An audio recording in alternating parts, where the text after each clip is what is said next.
It's been a little while, and there's quite a bit to talk about. First off, I want to start by saying apologies for this video being filmed on my phone. Honestly, it's probably not the worst thing in the world, but I thought my camera was charged, and it's not, and I didn't have a mic with me, so phone it is.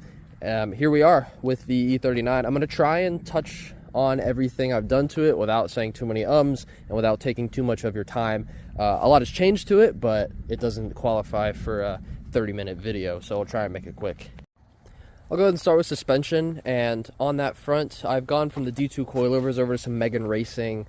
I believe it's Euro 2 coilovers. There's only, I think, one kind for these cars, and it would be these Megans. They are a 6K front from the factory, a 5K rear. I have some 7K springs in the front. They're actually KW springs with the helper spring in there. See if you can get an angle. There you are. So yeah, KW springs. And if you guys are at all familiar with alignments, you could tell this car seems to have some caster in it, and quite a bit.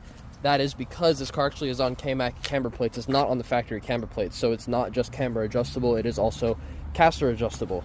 One thing I'll add is that the Megan Racing coilovers ride so much nicer than the D2s. The car is actually relatively stable now and quite soft. I also have adjustable dampening finally, so the rear I do have extenders on them. I've just yet to cut the speaker grills out for them. And the front is actually adjustable, even with the camber fully maxed out with this little tool I have. And I also just want to say the K-Mac camber plates are the race versions with the spherical shock mount. With the wheel strut, you can actually see from the front there is quite a bit of camber. It's at about 2.5 negative degrees of camber. The rear is supposed to be around 2, but I'm not sure what it's at now because I actually ended up raising the car, and that did alter the camber just a tad. But just so you guys can see these camber plates, let's go ahead and pop open this hood here so you guys can get a view. These are our camber plates, obviously extremely adjusted. We also have a Megan Racing strut bar that I just painted black just to make it look a lot better in here. I contemplated doing the intake, but just over some research, didn't know if black was going to soak in too much heat and kind of just rob a bit of power that's already there because it is a polished intake and does reflect heat. I just wanted to leave it there. Maybe one day I'll go black with it, but for right now, polish is fine. Moving on to the rest of the suspension, if you guys do have a keen eye, you would notice there was Godspeed adjustable sway bar end links in the front end and a red sway bar. That is actually an Eibach adjustable sway bar. Made the car really grippy, actually. I'm used to cars where you stiffen up the sway bar and that end of the car comes less stiff, but less grippy, sorry. But due to the design of this car's suspension, the roll center isn't particularly the best, so actually stopping the front from rolling does improve grip quite a bit. So when I did the sway bar in the front and did go full stiffness, it actually gave the front end a good amount of grip. The rear of the car still has the M5 sway bar that I believe it had in the last update. Still stock end links. All the rear suspension has been done. So rear lower H-arm bushings are done. They're now polyurethane. The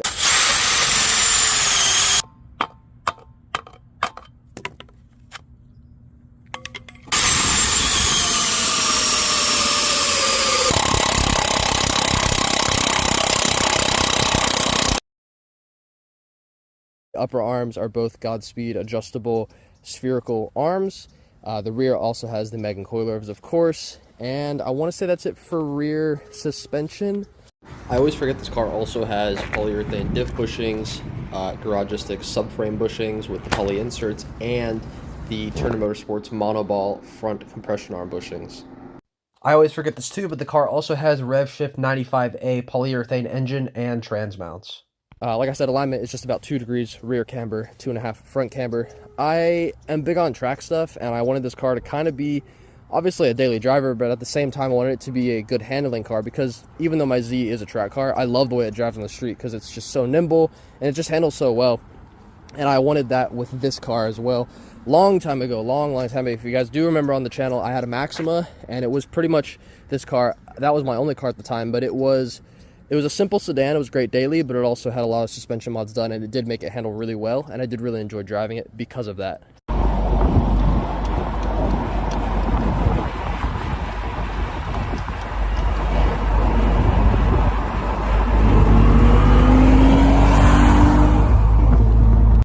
This car was kind of built to deliver some of that back to me, and due to my track experience, you will see quite a bit carrying over from my track stuff to my even daily driver. And honestly, this car's been really good. It's been extremely reliable, and I did even take it to the track, and it was actually really good. It really surprised me.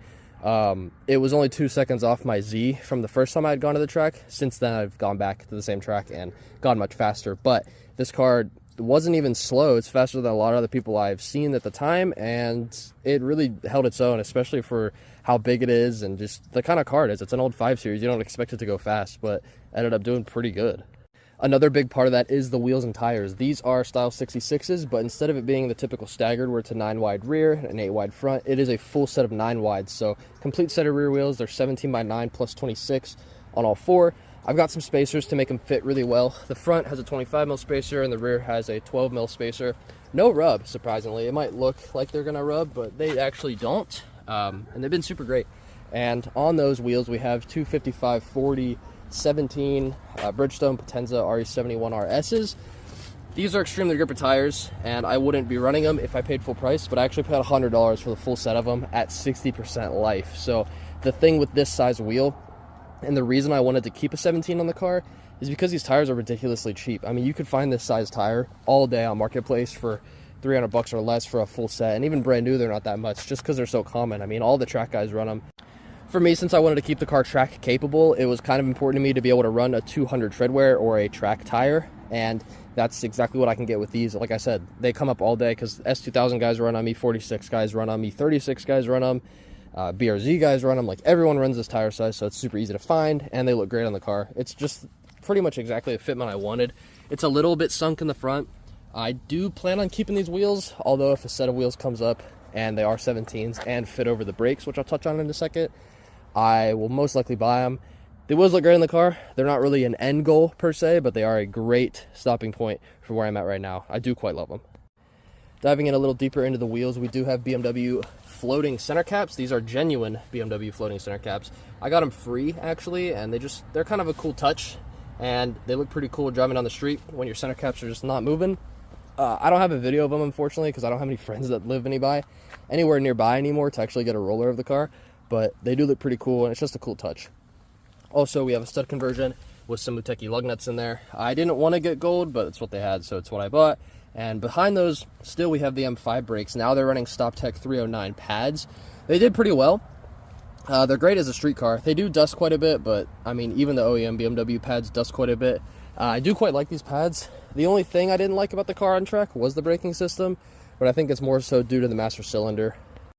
Along with the rotors and calipers, we also have full stainless steel lines. That's front, rear, and even the ABS lines. You can see they are done to ECS's stainless steel versions, and throughout the fluid we have some liquid moly .4. So the brake system is well done, but like I said, the master cylinder is just the weak point for me.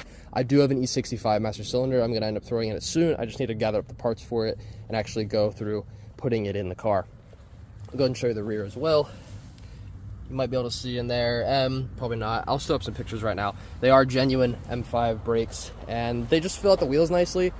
I just like big brakes, even though it might be kind of stupid to have on a daily driver. I don't know, it just does something to me. I've always liked big brakes on cars, and it's just what I wanted for mine. And I ended up getting them super cheap too. Like, I needed to do rotors and pads anyways, and I think I ended up paying like $450 for the front and rear set with pads. So obviously not a bad deal. And I did end up changing the pads, but these pads are only, I think it was $150 for front and rear for the StopTech 309 Sport pads, which also is a really good deal. So the car's still been cheap to run, even with the bigger parts.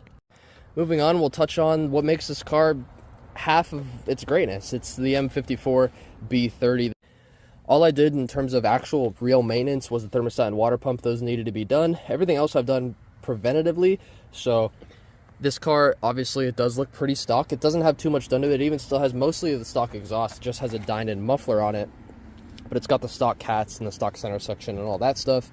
Of course, it does have the Cosmo Racing 3.5-inch intake. Puts the filter right down here in the bumper. So it just drags in some nice cold air. Makes these cars run a little better, better MPG, much louder intake noise, better throttle response. It's just a no-brainer to do one of those, especially with how cheap they are. We do have some aftermarket pulleys on there. We have the Turner Motorsports power steering and water pump pulley, just because they are metal, and I found them at a junkyard super cheap, so of course, another no-brainer, throw it in there. Did need a little bit of bigger belt, but it's, again, one of those mods that just makes it feel good. This car feels really good. I don't really know what to pinpoint it on, but just all the mods put together just kind of made it a well-rounded engine. It's got great torque. It just, I don't know, it's a good motor. Like, I really enjoy driving the car. Like, even today, I hopped in it. I haven't driven it for a day, but getting in it and I just, just driving around town, it just feels like a good, solid car, and I'm really happy with it. After the pulleys, we do have a Chase Bays Vanos high pressure line. I did end up doing the power, or not the power steering, sorry. I did end up doing the oil pan gasket and the oil filter housing gasket. And of course, when I did the oil pan gasket, I also wire tied the oil pump nut. Those you don't want coming off. It's gonna be the reason your engine dies. So I did wire tie that. I did do the gasket, again, high pressure line because mine was leaking. Chase Bays is just decent stuff, so I went ahead and threw it in there. Looks good, performs good. What more could you ask for? It does have a 330 intake boot that deletes the little resonator. It has a rebuilt DISA with the aluminum actual flap in there from German Auto Solutions. It has an aluminum valve cover. I just did wrinkle black. You could see, unfortunately, in shipping it got damaged. I'm probably gonna end up doing a catch can, and one of the fittings will cover that anyway, so I'm not too worried about that. But from here, it looks really stock, and I think that's all I've done to the engine. We've also got some Dynon coil packs. Those always slip my mind, but those are deep under that valve cover. And besides that, that's it for this car. I mean, at least for the engine. It still has a stock clutch fan. I do plan on changing it to an electric fan soon, but I just haven't got around to getting all the wiring for it. I do have the fans. I just need to build a custom mount in the shroud and, like I said, do the wiring for it. And that will come with time. I did end up doing the auxiliary fan because it was bad. So we have a brand new OEM aux fan in there. I suppose we'll touch on looks. Besides the damage from bumper you'll see from people not knowing how to park in California, we have the custom headlights that I did with the Q45 projectors. I'll go ahead and show a clip of those later. They're great headlights. They still work. I mean, they look good. I'm probably going to put new lenses on them soon because they are quite faded, but they still do not look bad at all. I did redo them, but that's how they sit currently. Obviously, we have the wheels. Black mirrors are back on the car. We have an ACS roof wing. It made the car much sleeker. I just love sedans with a roof wing and a trunk lip. This now has an M5 trunk lip. It's a genuine M5 trunk lip I somehow found on a 530 at the junkyard. I pulled it off expecting it to be some fake one. It actually has an M5 part number, so it is a real one. Not sure if it's dealer installed or what, but I did get very lucky with that. And then we just have the Dynon muffler back here. I do wish it hung a little higher, but you can't win them all. And I'm kind of okay with it hanging where it's at right now. It does sound okay. I wish the car was louder, but can't, like I said, can't win them all. I will put in a clip right now of the sound. It's pretty loud. It has a good tone. I just can't really hear it from inside the car, so it's kind of disappointing. But again, is what it is.